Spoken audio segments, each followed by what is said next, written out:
नमस्कार मित्रांनो, आज मी तुमच्यासाठी एक नवीन व्हिडिओ घेऊन आलेलो आहे। माझ्या व्ह्यूअर्ससाठी हा व्हिडिओ घेऊन आलेलो आहे। आपण आता देवा मोटर्स बारामती या ठिकाणी यमा ज्या बाईक आहेत, स्पोर्ट बाईक आहेत, त्याबद्दल ही माहिती घेणार आहे। आणि त्यांचं लोकेशन जाते आप्पासाहेब औद्योगिक वसाहत या ठिकाणी यमाचं शोरूमचं डीलरशिप आहे, देवा मोटर्स म्हणून आहे।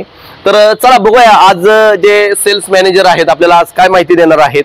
हे पाहू शकता असंख्य अशा गाड्या आहेत, स्पोर्ट बाईक आहेत, प्रीमियम सेगमेंट मध्ये काम करते आता सध्या यमाचे डीलरशिप। तर चला जाऊया आतमध्ये। वेलकम सर, देवा मोटर्स बारामती। ओके सर, तुमचं नाव? माझं नाव अभिजित वागळे। ओके सर, आज या देवा मोटर्सला यमाच्या ज्या गाड्या आहेत याबद्दल आम्हाला माहिती सांगा तुम्ही। यामा शोरूम तसं मार्केटमध्ये जवळजवळ 40 ते 50 वर्ष झालं काम करत आहे। यामा वर्ल्ड क्लास ब्रँड आहे। जसं की इंजिन आणि सस्पेन्शन मध्ये यामा नंबर 1 आहे। ओके। आणि प्रत्येक गाड्यामध्ये फक्त आता 2016 नंतर यामाने काय केलं, प्रीमियम सेगमेंट मध्येच काम करायचं ठरवलं। ओके। म्हणजे तरुणांसाठी प्रीमियम सेगमेंटच्या गाड्या, स्पोर्टी गाड्या यामाने बनवत आहेत। आणि त्याच्यामध्ये मग FZ आहे, त्याच्यानंतर MT-15 आहे, R15। ओके। अशा वेगवेगळ्या गाड्या आहेत। तर FZ मध्ये बघितलं तर जवळजवळ 55 ते 60 एव्हरेज आहे, जे मार्केटमध्ये इतर कुठल्याही स्पोर्टी गाड्याला तेवढं एव्हरेज मिळत नाही। अगदी बरोबर आहे। तसंच MT-15 पण गाडी बरोबर, याला सुद्धा मेंटेनन्स कमी आहे, स्पोर्टी असून सुद्धा एव्हरेज चांगले 50। आता सर ही स्पोर्ट बाईक तुम्ही म्हणताय, स्पोर्ट बाईक मध्ये असं काय फीचर्स आहे की तुम्ही सांगताल की बाकीची गाडी जी आहे आता मार्केटमध्ये आपण बघतो, स्पोर्ट बाईक मध्ये असं काय आहे की त्याला स्पोर्ट बाईक म्हणलं जातं? कसं आहे की नवीन नवीन क्रिएटिव्हिटी स्किल जे यामाकडे ते मार्केटमध्ये कुठं नाही, आपले सगळेजण कॉपी करतात। उदाहरणार्थ 2015 ला फ्युएल इंजेक्शन सिस्टम आली। पहिल्या गाड्यांना कार्बोरेटर होतं, आता कार्बोरेटर नाहीये, फ्युएल इंजेक्शन आली। फ्युएल इंजेक्शन सिस्टम ही यामाने पहिल्यांदा मार्केटमध्ये लॉन्च केली, आपली कॉपी बाकीच्यांनी केली। मग आपली जी फ्युएल इंजेक्शन सिस्टम जर बघितली तर त्याला पेट्रोल तुमचं अर्धा लिटर पेट्रोल असतं तरी गाडी बंद होत नाही आणि गाडीला काहीच प्रॉब्लेम नाही। इतर कंपन्यांच्या गाड्या जर घेतल्या त्यांना तुम्हाला सांगितलं जातं की 2 लिटरच्या वर पेट्रोल असेल तर, नाहीतर मग गाडी बंद वगैरे पडते, असं जे आहे।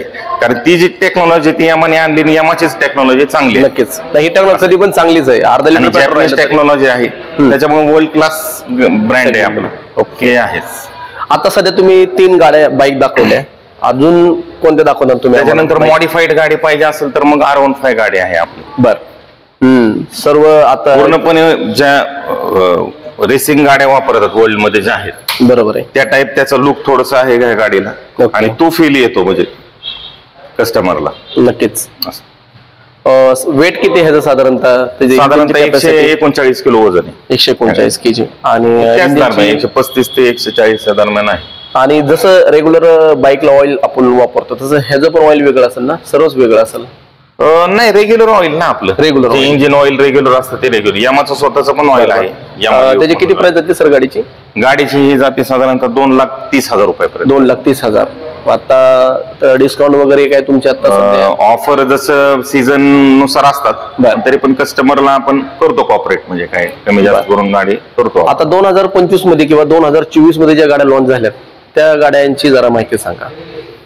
2025 मध्ये असं नाही, पण 1-2 वर्ष झाले स्कूटर मध्ये पण आपले हायब्रिड टेक्नॉलॉजी आलेली आहे। बरोबर, जी हायब्रिड टेक्नॉलॉजी मार्केटमध्ये इतर कुठल्याही गाडीला मिळणार नाही, ती टेक्नॉलॉजी आपण स्कूटर मध्ये आणलेली आहे। बरं, असं तुम्ही बघता। तर त्या टेक्नॉलॉजीमुळे पिकअप चांगली देते गाडी। ओके। आणि ऍव्हरेज 125 cc असून सुद्धा 65 ते 70 ऍव्हरेज गाडीला आहे। ओके। जे मार्केट मधले 110 cc फार तर फार 45-50 ऍव्हरेज येतात, मग त्यांच्या तुलनेत आपली गाडी। आता मार्केटमध्ये आपण EV बाईक बघतो, तसं यमाचं काय धोरण आहे का EV बाईक वगैरे? EV बाईकचं त्यांचं मधल्या काळात चाललं होतं, पण EV बाईक मध्ये थोडंसं अजून पेट्रोलची जागा घेण्या इतपत बॅटरीच्या गाड्या नाही, कारण त्या गाड्यांची किमती एक तर भरपूर आहेत। बरोबर, आणि दर 3 वर्षाला बॅटरी खराब झाल्यावर परत 40-50 हजार रुपयाची बॅटरी खरेदी, म्हणजे दर 3 वर्षाला सेकंड हँड गाडी खरेदी केल्यासारखं एक आहे।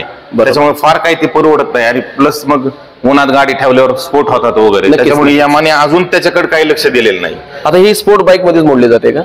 नाही, ऑफिशियल आहे। स्पोर्टी मध्ये पाहिजे असेल तर रेझेटार आहे। ओके।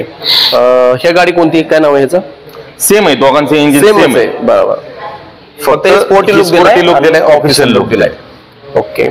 या सर्व एकसारख्याच वेगवेगळ्या कलर्स मध्ये गाड्या तुमच्याकडे वेगवेगळे कलर अवेलेबल आहे। अजून काय सांगताल सर, यामा बद्दल काय सांगताल?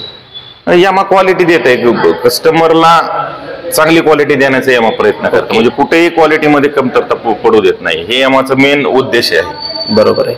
अशा गोष्टीत आता बाकीचं तुम्ही जर बघितलं तर स्कूटरला चार्जिंग पॉइंट देणार, नक्कीच किंवा पेट्रोलचं बाहेर काढणार, हे बाकीचे क्वालिटी वापरतात. किंवा स्पेस पुढे भरपूर देणार. आता स्पेस दिला तर आपलं पब्लिक काय विचार करतं, सिलेंडरची टाकी स्कूटरला बसते, हा बरोबर, नक्की काय विचार करतं. मग ते विचार करून मग मेन गाडीचा जो उद्देश आहे, जे ऍव्हरेज मिळलं पाहिजे, जे इंजिन चांगलं चाललं पाहिजे, याच्याकडे बाकीच्यांचं लक्ष नसतं. यामात तसं नाही, यामा क्वालिटीकडे जास्त लक्ष देत. बरोबर. आणि ते यामाचं खासियत आहे खास. आता ही गाडी किती ऍव्हरेज देते रेग्युलर आपली? FZ देते आपल्या ऍव्हरेज कंपनीचं 64 आहे, 55 ते 60 ऍव्हरेज देते गाडी ऑन रोड.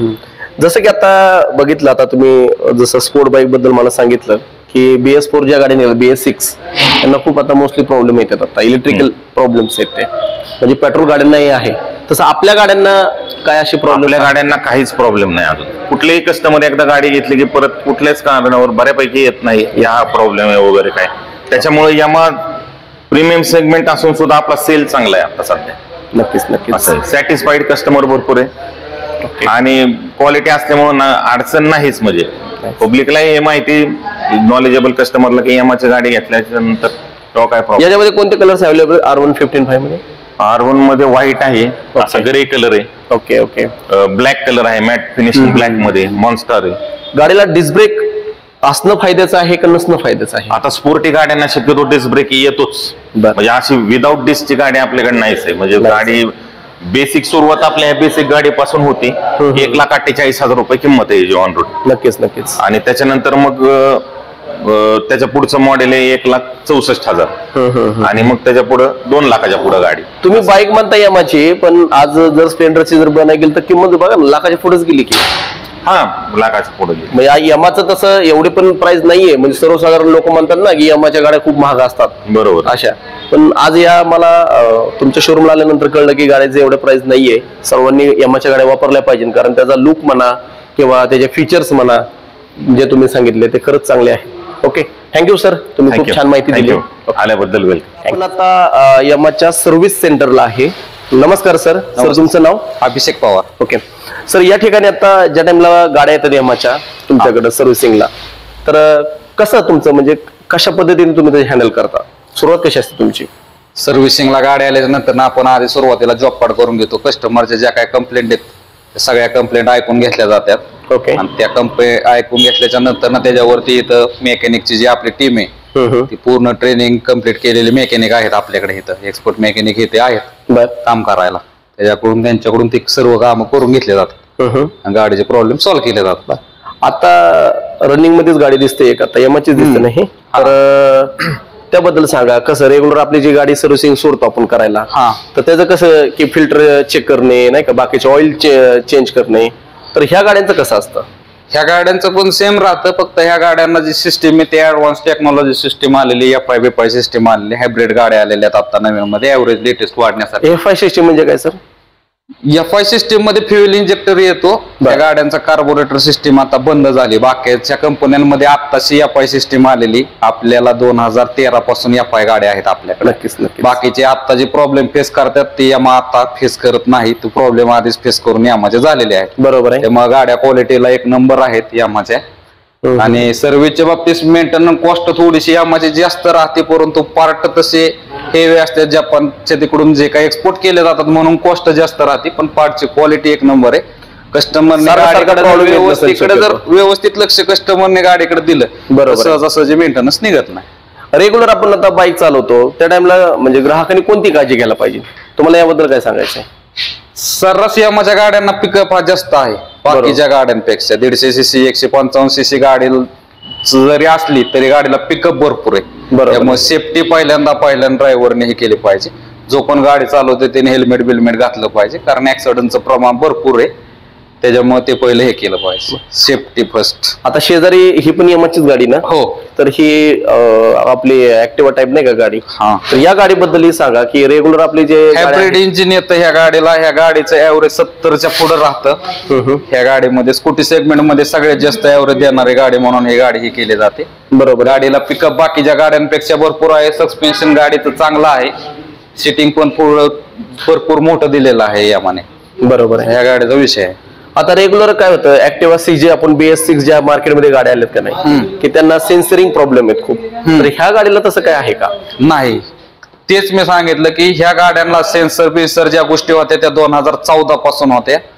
त्याच्यामुळे जो काय प्रॉब्लेम आता त्या गाड्यांना येतोय हा प्रॉब्लेम ह्या कंपनीने ऑलरेडी फेस करून त्याच्यावरती सोल्युशन काढलेलं आहे. त्याच्यामुळे आता तरी ह्या गाड्यांना सेन्सरचा तरी कुठला प्रॉब्लेम येत नाही. सर माझा तुम्हाला अजून एक लास्ट प्रश्न राहील की आता मार्केटमध्ये ईव्हीची खूप चर्चा आहे, पण तुम्हाला का असं वाटत नाही की यामाने ईव्ही मध्ये हे गेला पाहिजे? ईव्हीचं हे चालू आहे आता सध्याला, पण आता तरी एक ते 1.5 वर्षाच्या नंतर ना यामध्ये केली इलेक्ट्रिक मध्ये येईल. यामुळे अजून त्याच्यामध्ये इतकी काही झालेलं नाही, कारण हायब्रिड इंजिन असल्यामुळे ऍव्हरेज ह्या गाड्यांना भरपूर आहे. ईव्ही गाड्या सर्वात जास्त का घेतल्या जातात तर पेट्रोलची ही कॉस्टिंग साठी घेतल्या जातात, पण ऑलरेडी ह्यांना ऍव्हरेजच जास्त आहे. 50-55 देता 70च्या पुढे या गाड्यांना ऍव्हरेज आहे. मला वाटतं हायब्रिड इंजिन फक्त यमालाच आहे, दुसरं कोणत्याच बाईकला नाहीये. जर आता FZ पण नवीन लॉन्च झालेली आहे, ती पण हायब्रिड इंजिन मध्ये येते, तिचं पण ऍव्हरेज 15 ने तरी वाढेल. मारुती सुझुकीच्या ज्या 4 व्हीलर गाड्या आहेत त्यांना हायब्रिड इंजिन आहे, बरोबर? हायब्रिड व्हेकल सिस्टीम ह्या गाड्यांना देण्याचा हेतू काय यमाचा नक्की?